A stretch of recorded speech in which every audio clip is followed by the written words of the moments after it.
22 kilometre চালায়া এখানে আসছে তেলের জন্য। অলরেডি 6 ঘন্টা ওভার। আমার অফিস বাদ দিয়ে আমার আশা লাগছে, সব বন্ধ, কোনোটাতে তেল নেই, শুধুমাত্র একটাই দিচ্ছে, যার কারণে এটাতে আসতে বাধ্য হয়েছে।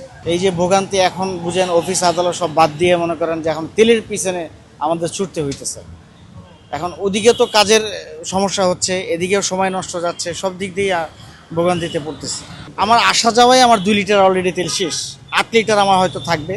এটা দিয়ে হয়তো সর্বোচ্চ আমি 4-5 দিন চলতে পারবো, আবার তেলের জন্য আবার লাইন ধরতে হবে।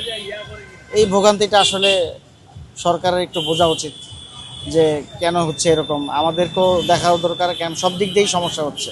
অবশ্যই সব পাম্পগুলো ছেড়ে দেখ, যার এরকম সবাই এত একটা পাম্পে এত হ্রাস হবে না।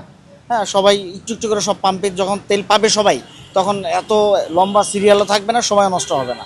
না আসলে আমাদের সরকারি ট্যাক্স, গাড়ির আমার নিজের লাইসেন্স, গাড়ির কাগজ সব আপ টু ডেট আছে, তারপর আবার ফুয়েল কার্ড দিয়ে আমরা কী করবো? এটা একটা অতিরিক্ত, আমি মনে করি একটা মানে ঝামেলা। এটার জন্য একটা আলাদা আবার একটা হেজিটেশন। না, এটা আমি মনে করি না এটা বা কোনো পজিটিভ দিক এটা। হ্যাঁ, শুধু শুধু এটা হ্যাসেল ছাড়া, সময় নষ্ট ছাড়া কিছুই না আমি মনে করি। হ্যাঁ, এইটা হইতে পারে যে যার গাড়ির কাগজপত্র, সরকারি ট্যাক্স, নিজের লাইসেন্স, এগুলো যার আপ টু ডেট আছে একমাত্র সেই তেল পাবে। যার নাই, এই 3টা কাগজের ভিতরে যার একটা না থাকলেও সে তেল পাবে না। এইটা হলে ঠিক আছে, কিন্তু এই জন্য আলাদা আবার স্মার্ট কার্ডের মতন আলাদা আবার ফুয়েল কার্ড, এগুলো অযথা ছাড়া আর কোনো কিছু না, জাস্ট ফর্মালিটিস, এছাড়া কিছুই না। প্রত্যেকটা জায়গায় মনিটরিংয়ের জন্য আলাদা আলাদা টিম যদি সরকার পাঠায় তাহলে অবশ্যই এটা ঠিক হবে, কিন্তু সেই তুলনায় মনিটরিং কি পাঠাচ্ছে না। অসাধু ব্যবসায়ীরা যার যার জায়গা মতন, ইচ্ছা মতন রাতে 2টা-3টার দিকে গভীর রাতে তেল সাপ্লাই দিতেছে, মানুষ যখন ঘুমিয়ে থাকে। এই জিনিসগুলো দেখার জন্য, তদারকি করার জন্য সরকারি নিজস্ব লোক থাকা দরকার প্রত্যেকটা জায়গায়।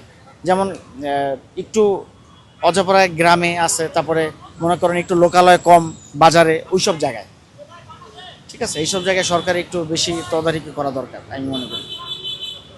হরমুজ প্রণালী তো ইতিমধ্যে খুলে দেওয়া হয়েছে। হ্যাঁ, এইটাই হচ্ছে আমাদের জন্য একটু সুসংবাদের আশা আমরা মনে করি।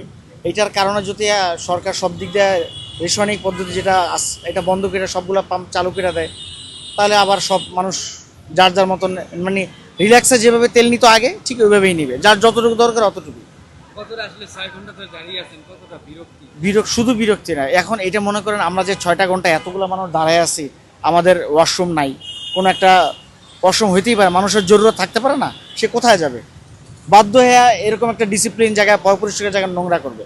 এটা আমাদের দেশের জন্য ক্ষতি না, দেশের সৌন্দর্যের জন্য ক্ষতি, সব দিক দিয়ে একটা খারাপ পর্যায়ে চলে যায়।